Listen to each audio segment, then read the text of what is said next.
Hello बच्चों, स्वागत है आपका मेरे यूट्यूब चैनल में। आज हम देख रहे हैं पादप कोशिका और जंतु कोशिका में अंतर, जो कि मैंने आपको ये बिल्कुल अलग अलग ही पॉइंट दिए हुए हैं कि आपको लर्न करने में कोई प्रॉब्लम ना आए। तो आइए हम देखते हैं जंतु कोशिका और पादप कोशिका में अंतर। डायग्राम में इसके पहले भी बता चुकी हूँ और अभी फिर से ये आप पहले इसका थ्योरी देख लीजिए, फिर मैं आपको इसका डायग्राम एक्सप्लेन कर दूंगी। सबसे पहले हमने आकार में लिया है कि आकार कैसा होता है। तो पादप कोशिका का आकार आयताकार होता है ना। और जंतु कोशिका कैसी होती है? गोल होती है, ऐसी इस तरह से ओवल शेप में होगी।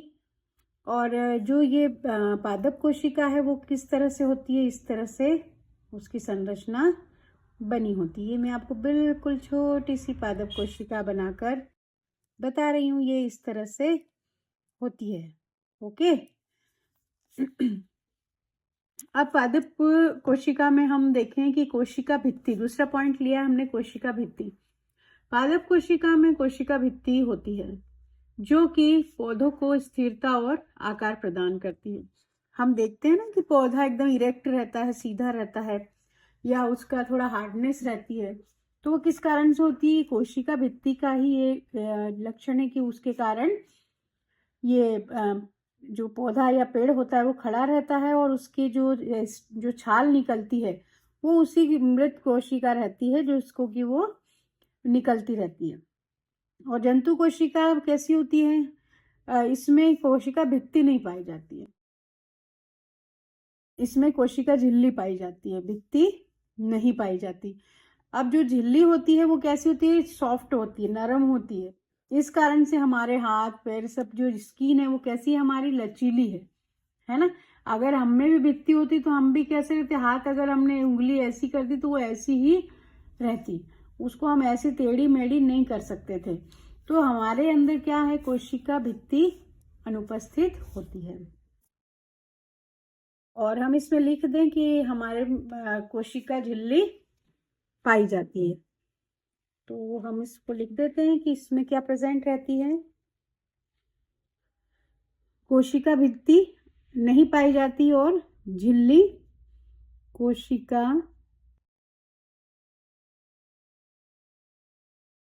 झिल्ली पाई जाती है।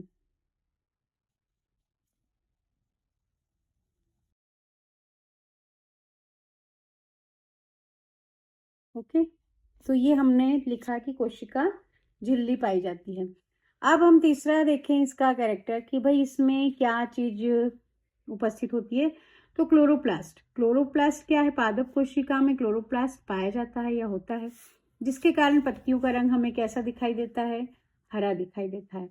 और क्लोरोप्लास्ट का सबसे मुख्य क्या क्या है लक्षण? वो प्रकाश संश्लेषण की क्रिया में बहुत ही योगदान देता है हमें।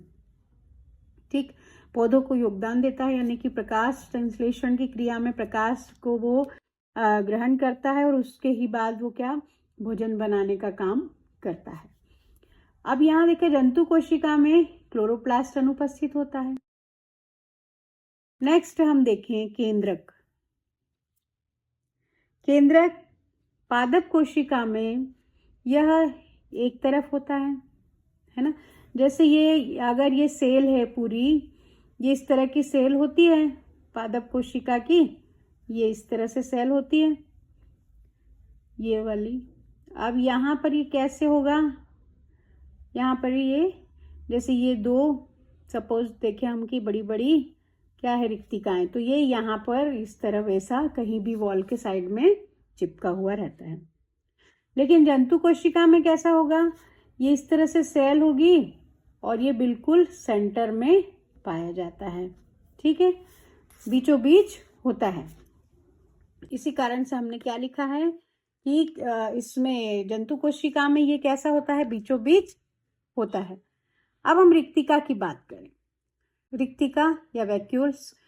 तो पादप कोशिकाओं में रिक्तिकाएं आकार में बड़ी होती हैं और कोशिका के बीचों बीच होती है। ओके, जैसे ये हमने यहाँ पर शो किया है, तो ये क्या है? इनकी वैक्यूल्स हैं, रिक्तिकाएं होती है। एक या एक से दो हो सकती हैं, इससे ज़्यादा इसमें रिक्तिकाएं नहीं होती। जबकि जंतु कोशिका में क्या होता है? यह आकार में छोटी छोटी होती है और संख्या में भी ज़्यादा होती है। कैसे? जैसे ये वाला डायग्राम है, ये केंद्रक हो गया। अब यहाँ पर एक रिक्तिका, यहाँ रिक्तिका, यहाँ रिक्तिका, ऐसे छोटे छोटे गोले के रूप में उपस्थित होती हैं।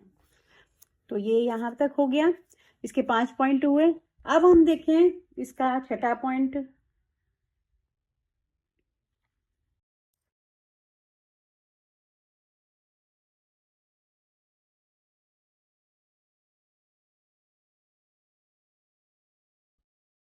माइटोकॉन्ड्रिया। पादप कोशिका में माइटोकॉन्ड्रिया संख्या में कम होते हैं, जबकि जंतु कोशिकाओं में इनकी संख्या अधिक होती है माइटोकॉन्ड्रिया की। ललनकाय या गाल्गी काय, इन कोशिकाओं में गाल्गी काय नहीं होते या कम विकसित होते हैं, इसमें विकसित नहीं होते। गाल्गी काय या ललनकाय पूर्ण विकसित होते हैं। नाभिक। नाभिक की संख्या, पादप कोशिका में नाभिक उपस्थित होता है और जिसमें क्या होता है, डीएनए होते हैं। जंतु कोशिका में हम देखें तो इनमें भी क्या होते हैं, नाभिक पाए जाते हैं, उपस्थित होते हैं, जिनमें डीएनए होता है, जो कि आनुवंशिक लक्षणों को आगे की पीढ़ी में पहुंचाने में सहायता करता है। जितने भी आनुवंशिक लक्षण हैं, इनको आगे की पीढ़ी में पहुंचाने का काम किसका है, डीएनए का है। नेक्स्ट पॉइंट हमारा 9वां पॉइंट जो है वो है तारकाय। तारकाय या सेंट्रोसोम। पादप कोशिका में अनुपस्थित होता है सेंट्रोसोम, जबकि जंतु कोशिका में सेंट्रोसोम उपस्थित होता है और ये किसमें, कोशिका विभाजन में सहायक होता है। यह कोशिका विभाजन में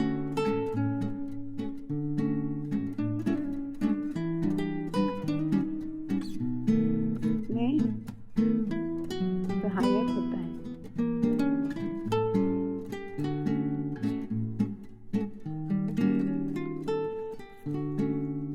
तो बच्चों ये थे हमारे जंतु कोशिका और पादप कोशिका में अंतर, जो कि मैंने आपको पॉइंट वाइज बताया है। ये देखिए, इस तरह से पूरा आप पूरे पॉइंट्स लिख सकते हैं, जिससे कि आपकी मार्किंग अच्छी होगी और आपको हेल्प मिलेगी कि भाई मार्क्स अच्छे लाने में और याद करने में भी सहायक होगा। तो आपको 12th तक अगर आपका साइंस है तो उसमें सहायता करेगा। 10th के बच्चे भी आप इसे कर सकते हैं, इसकी सहायता से आप अच्छे मार्क्स ला सकते हैं। वीडियो को लाइक, चैनल को सब्सक्राइब जरूर करें और आगे आने वाली वीडियो के लिए बेल आइकन को प्रेस करना ना भूलें। Thank you for watching. मिलते हैं नेक्स्ट वीडियो में।